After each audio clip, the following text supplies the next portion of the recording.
Sunscreen. The sample space here is the population of American adult men going in the sun. And we are provided with three values about them. So the first value is 18.1%. That's the probability of using sunscreen on the face. The second value is 19.9%, 0.199, which is the probability of putting sunscreen on other exposed skin. Now, the third value given, 14.3%, we are told this corresponds to men who regularly use sunscreen on both the face and other exposed skin. So to do both of those things together at the same time. And therefore, this is the joint probability of face and other, so P of face and other.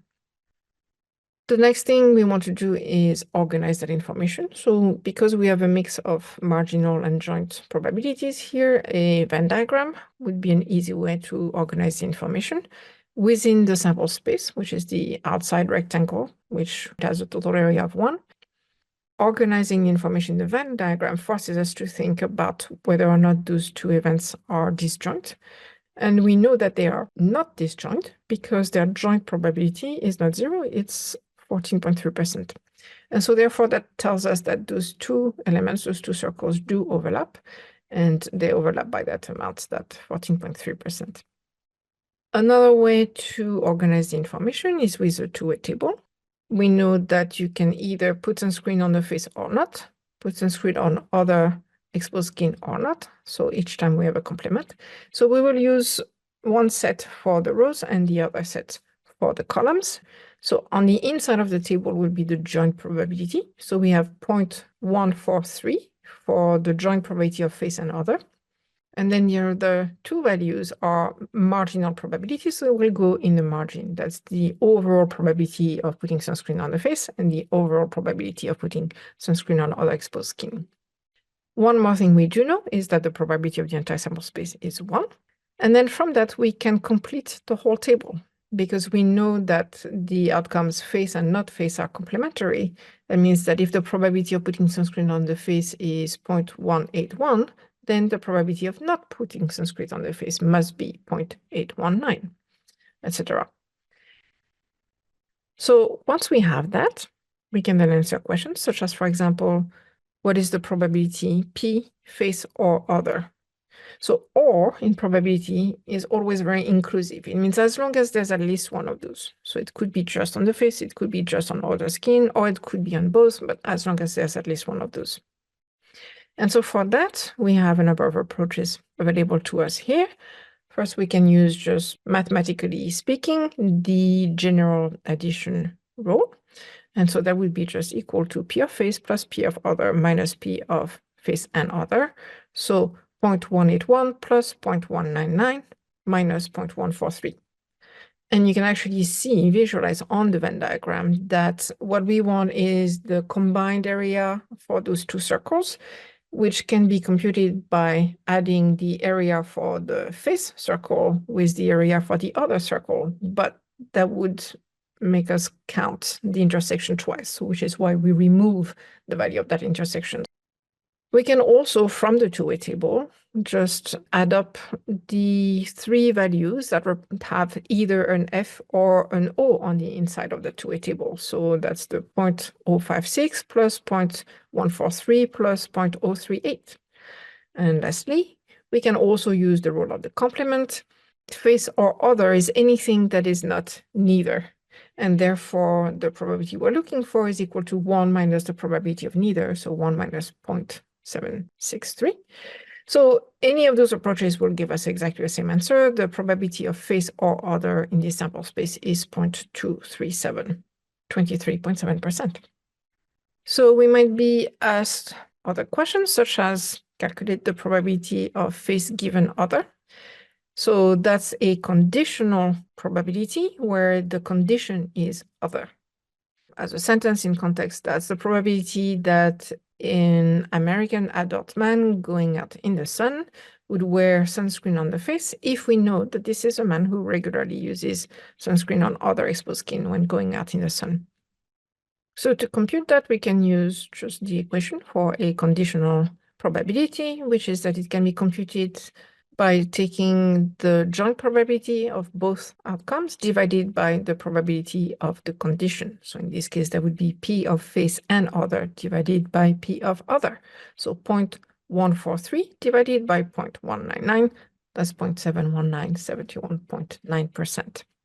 You can visualize that in the Venn diagram. What we're saying is the condition is men who regularly use sunscreen on other exposed skin. So that's the bigger circle for other. And what we're asking is, within this circle, what fraction also wear sunscreen on the face? And you can see that's a large share of that, even with my very approximate diagram. You can also visualize the computation inside the two-way table.